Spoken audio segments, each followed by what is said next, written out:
James Hyder with LCFA, and we're here at ASCO 2025, and I'm here with an ASCO veteran, so Jane Perlmutter. Jane, how many ASCOs have you been to? I don't even remember, but I wouldn't be surprised if I've been to about 20 of them. Wow. But it might be less, but it's a lot. So can you tell me a little bit about what ASCO is? Well, ASCO is the American Society of Clinical Oncology, and it's the biggest cancer organization and convention, and primarily it's focused on clinicians who practice, who provide care to patients. But over the years, they've increasingly embraced advocates, which I can tell you a little bit more about. And there are a lot of people who are MD researchers, so they do a lot of clinical trials.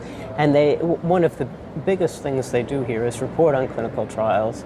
And one of the things they do is, how are you going to treat your patient when you go back to home? But they also have other topical things and what's progressing, and they have some ethics and cancer delivery, but a lot of clinical trials work. Well, it sounds really comprehensive, and I think overwhelming. I heard it's 30,000 people here. I think I've heard maybe even 40,000, wow. But it might be 30, but at any rate. And many years, when I was first diagnosed with cancer 40 years ago, I remember my doctor had to not schedule me at the first week in June because he was going to this big meeting. And fast forward a number of years when I started going, but it was quite a while after that. I read the New York Times every day. I grew up in New York, and there's almost always articles in the New York Times that are picked up from things that are reported back here, so this is big.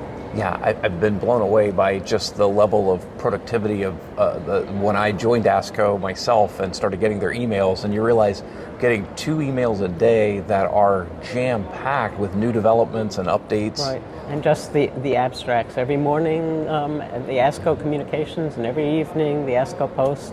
And there are so many other things. You just can't keep up with everything. I don't know how the doctors do it. Right. But you can skim that. And as an advocate, I can't imagine trying to keep up with it all. But you can be part of the community. You can help researchers and clinicians understand the patient, be patient-focused, and understand that we're all in it together. And one of the things that's really inspiring to me over the years, initially there were a couple of advocates. They would have this small room, an advocate lounge, and a lot of the investigators didn't feel comfortable talking to the advocates and vice versa. And as you saw today, I think there's about 1,000 advocates here. They really embrace it. They have a huge lounge. They treat us lovely. They have invited advocates to be part of quite a few of the panels. And they, more and more, the community, the researchers understand that we're all in this together. Advocates help raise money for research. They help the public appreciate and embrace the research. They help disseminate the results. But also, they help the researchers do work that's important to patients. And these big meetings facilitate that. Yeah. So what other changes over the years have you observed? So it sounds like more advocates. Are there other things that you've observed over the years, the evolution? There were many years that there was no progress at all. I mean, they would have all these things, but it was very depressing in my opinion, and I think most researchers, but there was all this promise, precision medicine and targeted therapies. And I don't know, maybe 10 years ago, there started to be some real breakthroughs. Immune therapy, which is keeping me alive, to targeted therapies, and occasionally sessions where people would actually stand up and give ovations because there was this amazing new treatment for patients. So that's very exciting. And every year there's some new thing that's really beginning. Last year there were a fair number of sessions on AI, and people were just beginning to think. Now there's AI is not even separate sections because it's sort of incorporated into everything. The other thing I noticed this year, I often hang out at the exhibit halls because there's lots of free chocolate and free coffee, but also interesting things. And if you just walk around and don't talk to too many of the people, and I don't even really find the drug companies interesting, but there might be. First of all, there's lots and lots of advocacy organizations that have their booths there, and lots of other sort of affiliated things that are supporting research. And some of them just seem intriguing, and you chat them up and learn a lot. But this year, the booths are bigger than ever. The number of exhibitors is bigger than ever. Everything just seems bigger than ever in every way.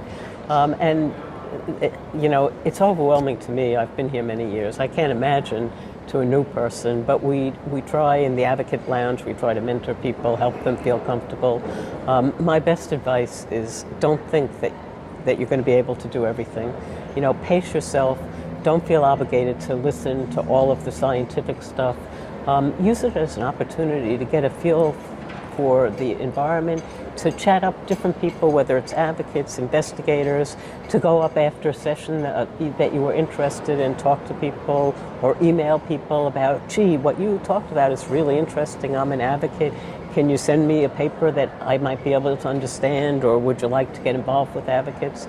Making some of those contacts, and don't expect to get responses from everyone. Half of them won't even see your email or be interested in really talking. But if you make 2 contacts every year that you're at ASCO, both of other advocates as well as researchers, that's a major accomplishment. Absolutely. I've been amazed at that level of access, and not to overplay that, but to have an oncology researcher presenting a poster, and you can stand there and just ask that person questions about their work. And you may not understand every detail, but if you say, hey, I'm a layperson, can you explain this to me as a layperson? They will do their best to do that. Well, actually, I usually don't get to too many of the posters because it's just too overwhelming. But that is actually a really important point, probably the best thing for advocates to do. Go to the posters. A lot of the people who are at the posters are actually young investigators, maybe postdocs, and they need to learn how to present, and they love for someone to come up and ask them questions. And asking them, but there's no dumb question except the one you don't ask, but it's a good opportunity, and you could give them feedback. You need to be able to explain this to people who are not researchers, because that's how you're going to get funded. They'll appreciate that, and I think it's a very useful thing to do. It's good for them and it's good for the advocates. Sure. And so for somebody who's watching this and doesn't know what a poster, I realize I use that term, and gotcha. then so can you explain what a poster is? What they do is they have these big pieces of cardboard or whatever. They're, 36 by 24 or something, and they have roomfuls of boards where they post them up, and they assign different ones at different times, and the person that submitted it, this is supposed to summarize some of the research, and there are certain hours that they're supposed to be standing there and available to talk to someone who comes by. And some of those posters are just, everybody wants to see them, and there's lots of people. Some of them no one is visiting. And if you don't really, they also have a listing of all of them, so you could see ones that might be of interest to you. If you're a lung cancer patient of a particular mutation, there'll be some specifically about that. Sure. So list it and try to go at that time to that place, and the researchers may or may not be there. But if they're not there, just sort of read it. They usually have some pictures, they have a summary, and there's some conclusions. See what you get out of it. And if there's someone there, ask them to explain it to you and ask questions. And, many years ago, I was trying to learn something, and a researcher suggested a book to me. And I went to him afterwards and I said, oh, gee, Don, I read this book, but I maybe understood 10% of it. And I was sort of depressed. And he said, Jane, that's terrific. 10% more than you knew before, and that's more than a lot of people know. And I've tried to adopt that philosophy, not only to advocacy, but other stuff as well. And with advocacy, more than ever, we're not supposed to, it would be nice if we can really understand more, but whatever you learn so that you can ask better questions, fine. But just ask questions and just say, I'm so confused, I don't know where to start. Help me understand. Anything will be a good start. And if it's not going anywhere, then go to another one. There's just so many. Yeah, and often the researcher's email or contact information is right there too. So if they're Absolutely. not there, you can send them and you are interested, you can send them an email. Right, and the other really useful thing, now they have apps, so before you come to the meeting, you download the app, you can see what things you might want to go to. They have a listing of all the posters and what the at least title is.